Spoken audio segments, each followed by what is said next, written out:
Bienvenidos a La Economía en DW.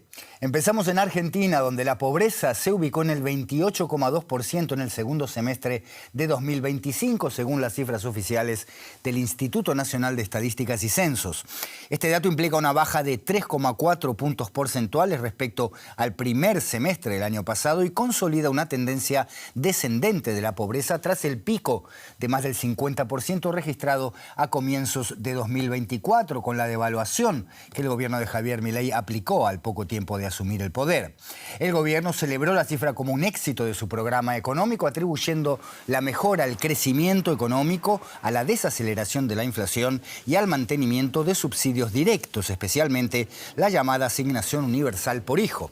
Especialistas advierten, sin embargo, que la mejora de la cifra de pobreza debe leerse con cautela porque la medición oficial se basa en la comparación de ingresos con una canasta de consumos cuyos parámetros tienen más de 2 décadas. Muchos críticos han resaltado que a finales de 2024 el Instituto de Estadísticas implementó un cambio metodológico clave en la medición de la pobreza al incluir ciertas ayudas del Estado. Estos cambios metodológicos que decíamos provocarían un descenso en las cifras que no necesariamente reflejan una mejor calidad de vida, como en la casa donde nació Diego Maradona, donde ahora funciona un comedor social. Delante de esta casa en Villa Fiorito, en la que nació la leyenda del fútbol Diego Maradona, cientos de personas hacen fila todas las semanas para conseguir un plato de comida. El actual propietario pone su patio a disposición de voluntarios que cocinan para los vecinos de este barrio pobre de Buenos Aires. María Torres prepara un guiso junto a algunos cooperantes. Últimamente la pobreza fue incrementando demasiado porque cada vez se ve más gente que uno decía no van a ir a un comedor a buscar un plato de comida y hoy lo vienen a buscar al plato de comida.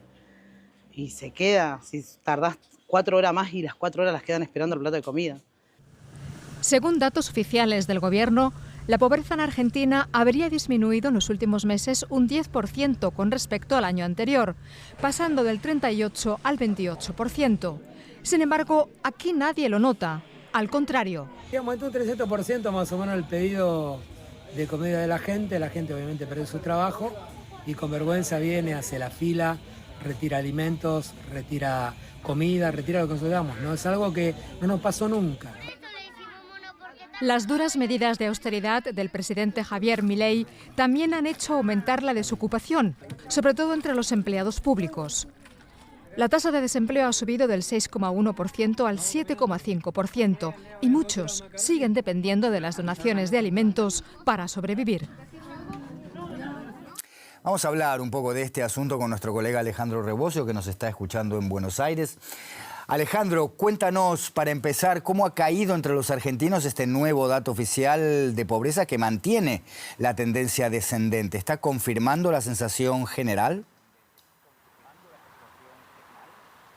El presidente argentino, Javier Milei, en la red social X dijo que la pobreza sigue bajando, dijo dato mata relato, o sea, el relato de la oposición de que los argentinos la están pasando mal, y agregó la frase MAGA en honor a Donald Trump, pero también refiriéndose a Make Argentina Great Again, hagamos Argentina grande otra vez. Los votantes de Milei, que en las elecciones legislativas del año pasado llegaron al 40% y que según algunas encuestas está cayendo esa popularidad, sin embargo, esos votantes de Milei reconocen penurias en esas mismas encuestas cualitativas, pero consideran que hay que hacer un sacrificio para sacar a Argentina adelante. En cambio, los opositores y buena parte de la población considera que esas estadísticas se contradicen con su realidad. La realidad que muestran otras estadísticas oficiales que también muestran que sube el desempleo, que el salario se ha reducido en lo que va del gobierno de Milei en términos reales, o sea, ajustados por inflación, o las estadísticas de la ciudad de Buenos Aires que muestran que desde que comenzó el gobierno de Milei hay un 57% más de personas que viven en la calle. Alejandro, entonces la pobreza baja, pero la mayoría de los demás índices, también oficiales, van en otra dirección. Cae el consumo, cae la industria, crece el desempleo y los sectores que crecen crean por ahora poco empleo. ¿Cómo se explica esta aparente contradicción?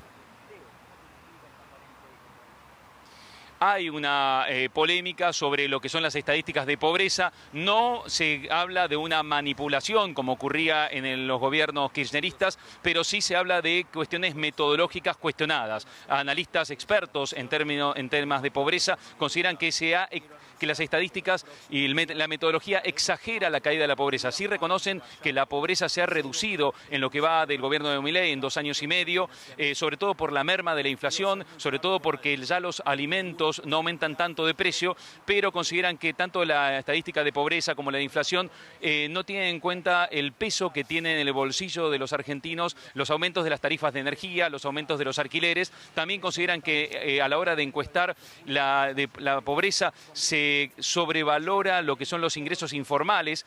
Ahora se captura mejor esos ingresos informales y a su vez hay gente que está sobreocupada, trabajando más en el sector informal para poder llegar a fin de mes, y también consideran que las estadísticas están teniendo en cuenta ahora más el peso de los subsidios que da el Estado y que antes no lo tenían.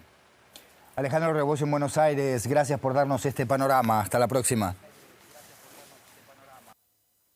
La empresa aeroespacial SpaceX, fundada y dirigida por Elon Musk, ha presentado de forma confidencial su solicitud para salir a bolsa, según fuentes cercanas a la operación, en lo que podría convertirse en una de las mayores ofertas públicas iniciales de la historia.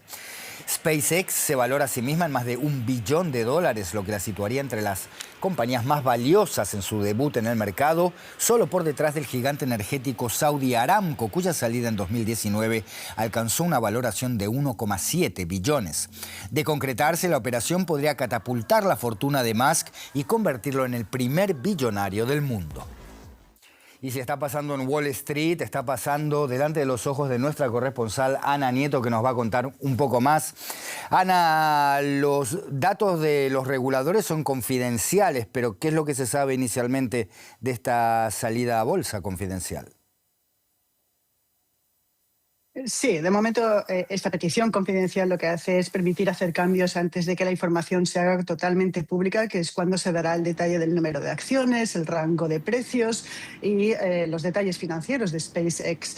Lo que se sabe hasta ahora por fuentes de Bloomberg es que la empresa tiene una valoración en torno al 1,75 billones de dólares, que puede captar 75.000 millones de dólares en los mercados y que podría tener una estructura dual de acciones, es decir, que hay acciones que tengan más poder que otros, algo que es bastante frecuente en empresas de alta tecnología.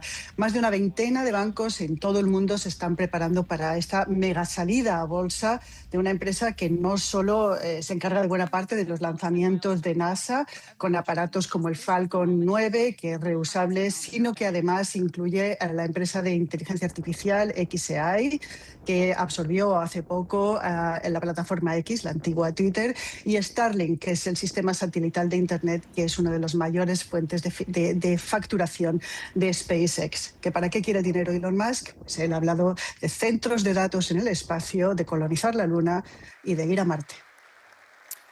Sería una mega salida a bolsa la de SpaceX, Ana, pero no la única. ¿Qué se espera en el parqué de Wall Street para el futuro inmediato? Sí, se esperan 2 grandes salidas más de empresas con fuerte crecimiento en el sector de la inteligencia artificial, OpenAI y Anthropic, creadoras de los chatbots ChatGPT y Claude, respectivamente. Y esto que acabo de decir no se habría entendido hace 4 años, pero desde que OpenAI sacó ChatGPT en noviembre del año 2022, estas 2 empresas se han convertido en gigantes que exploran los límites de esta tecnología de rápido crecimiento.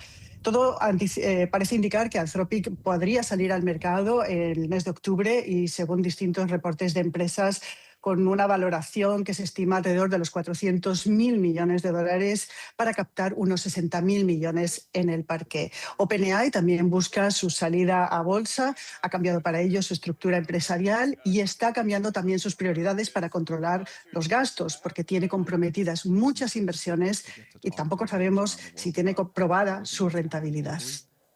Ana Nieto, Nueva York, gracias por estas informaciones. Hasta la próxima. Gracias, Andrés. Europa sigue apostando por la transformación energética, pero crecen las dudas sobre las energías renovables como reemplazo definitivo de las fósiles. ¿Pueden las energías renovables, como la solar y la eólica, cubrir nuestras necesidades? Cada vez más consumidores se lo preguntan mientras suben los precios del petróleo.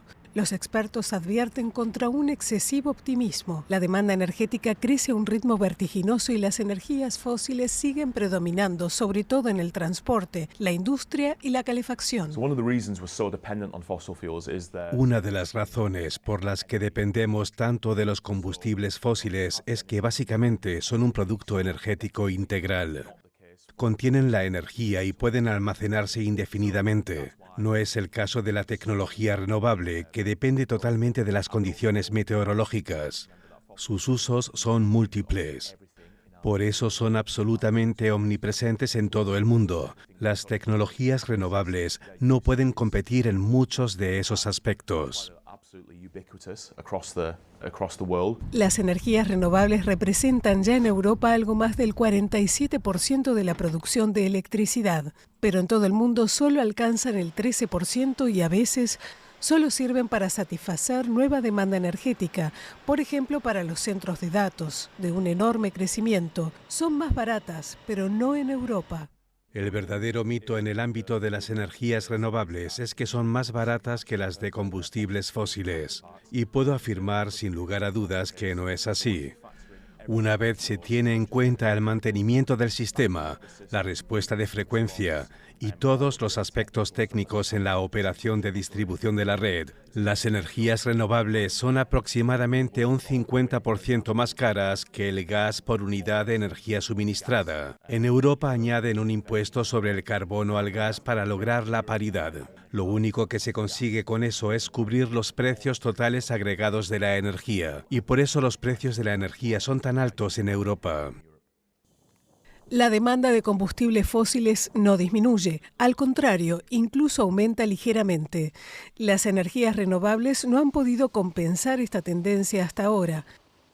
Solo logran cubrir la enorme nueva demanda de electricidad. Se acabó el tiempo de la economía. Gracias por la atención. Nos vemos la próxima.